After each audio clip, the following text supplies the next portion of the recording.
The real truth about St. Lucian slavery. I'm going to just do this as a review, run down these points real quick. I'll do it again because repetition is the mother of learning.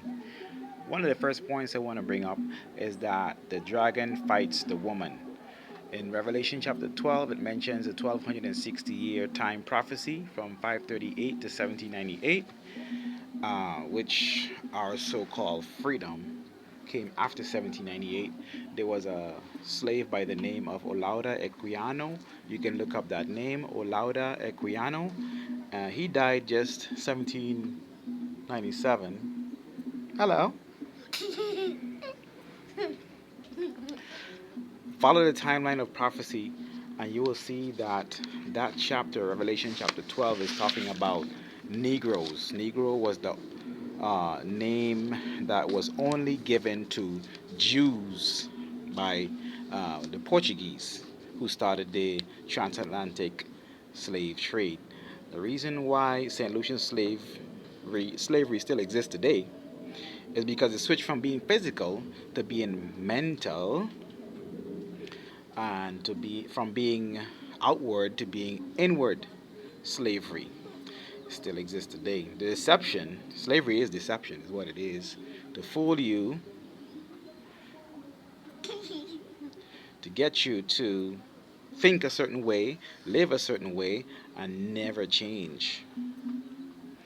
It may include physical torture and abuse sometimes. But it's funny. It's funny how St. Lucian TV radio programs survive on just complaining. There is scripture evidence, there's DNA evidence, there's scientific evidence, there's historical evidence, there's maps, there's all kinds of evidence I can show you. I'm just running through some brief points right now. The real truth about St. Lucian slavery is can be demonstrated, and is demonstrated by some West African maps.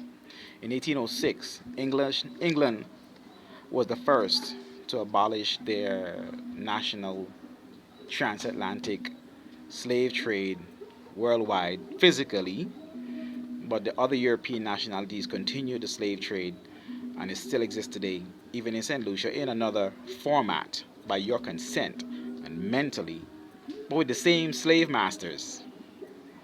Yes, they still rule with an iron fist today.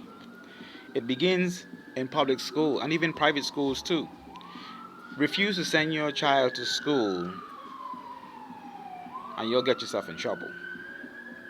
It's indoctrination, it's not education. Because none of the schools ever teach you about how to make money, how to be an entrepreneur, how to be your own boss, how to have your own business. That's not the purpose of the schools. They don't teach you how to open banks. Everybody else of a different nationality own banks except us. And banks is evidence of a crime. The reason why banks exist is because of slavery. So to show the evidence still exists today. Um, Before, and let me repeat this word, before the transatlantic slave trade began, all of West Africa was outlined and named the Kingdom of Judah, or Whydah, Whydah. And in some places today you can find Ouidah, Oida, which is in Benin, West Africa.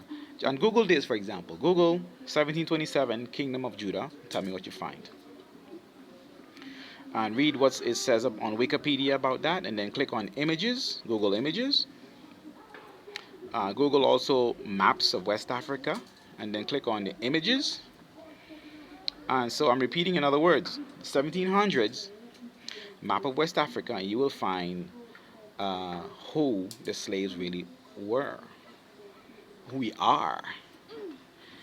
Google 1810 St. Lucia slave census, 1810 St. Lucia slave census, and find the first map of West Africa that identified the tribal names and the location in the West African coast.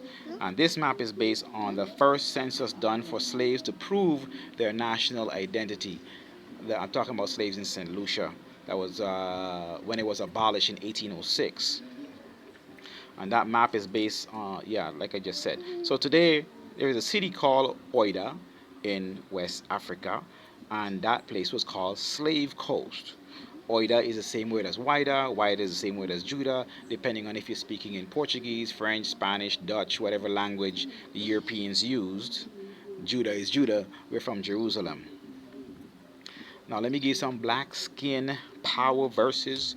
Deuteronomy chapter 28, verse 68.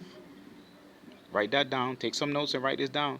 I'm not going to go through all of it, but I want you to take it down. Deuteronomy chapter 28, verse 68. That we will be brought into Egypt again with ships. We're the only people that came into Egypt, which is this is the same spiritual Egypt, because the same system of Egypt, slavery system, and we came here in ships. Deuteronomy 28:68, Joel chapter 3 verse 6. The Greeks put us into slavery to remove us far from our border. The Greeks put us into slavery.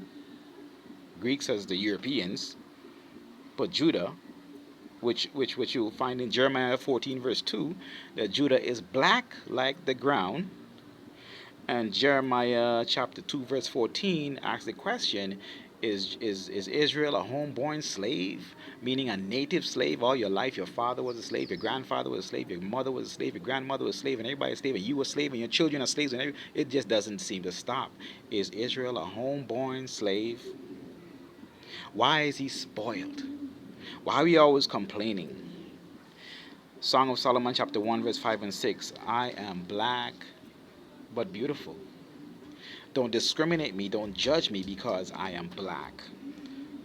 Job chapter 30 verse 30. My skin is black upon me. Daniel chapter 10 verse 6. Talking about Christ, the Son of Man, having skin like burnt bronze, his arms and his feet. Revelation chapter 1 verse 13, 14, and 15. Christ again seen as having black burnt feet. The Bible was not written for Christians. A lot of you can get cut off right here. But Hebrews chapter 8 verse 10 should correct you and put you in line. The New Testament, the New Covenant, was given for the house of Israel. The Bible was not written for Christians. It was written for the house of Israel. Even from the Old Covenant, Old Testament to the New Testament, especially, was written for the house of Israel. Sorry about that. Excuse me a second, all right? Christianity did not free the Negro slaves. It enslaved them. There was something called the Negro Bible. You can look that up and buy one on Amazon. The Negro Bible. Don't touch that, okay? The Negro Bible. So Christianity did not free slaves. It enslaved. It was used as a weapon to keep us in slavery. Christianity caused sexual immorality to be our inheritance, and that's why a lot of us don't get married today and not married today. Don't even care, because we've been taught these things. Christianity is why we barely ever get married. Christianity today does not rebuke fornication. When was the last time you heard a sermon against fornication and adultery in church? Pastors get members pregnant, and even female pastors too encourage it. You look at around you and you'll see churches with these female pastors. How many weddings do they hold compared to the amount of babies that are being born? And that tells you how much fornication is going on. More babies are being born from Christians than fornicators are getting married. No weddings, many babies. Explain that. It's like the Christian sex organs are chained to each other and not to the Most High. Only the children of Judah were branded with this name, Negro. Hence the name Negro Land. Look that up. Google it. Negro Land, West Africa. You'll see the maps. Negro Land, West Africa. Another reason why slavery still exists today is because we've been breaking the Sabbath. All the 7 Sabbaths in the Bible, including the 7th day Sabbath, which is Saturday, the new moons and the feast days. We've been breaking the covenant from way back in Africa up to now. And that's why we have this great dilemma, always complaining about it. We lost the power of marriage authority that was given to the disciples through the law and the prophets, through Christ. He said, whatsoever you bind on earth will be bound in heaven. Whatsoever you loose on earth will be loose in heaven. And we lost that power to bind and to loose. We lost the keys of the kingdom, and your sexual purity is one of the keys to the kingdom. That's a test to let you know if you're in the right place. If your church, your organization, wherever you go in, is allowing and promoting and advancing sexual immorality, fornication, and babies being born outside of wedlock, you're in the wrong place. The house of Israel does not stand for that. That's the part of the covenant to give power. Every time you commit fornication, you lose your power. You lose covenant power.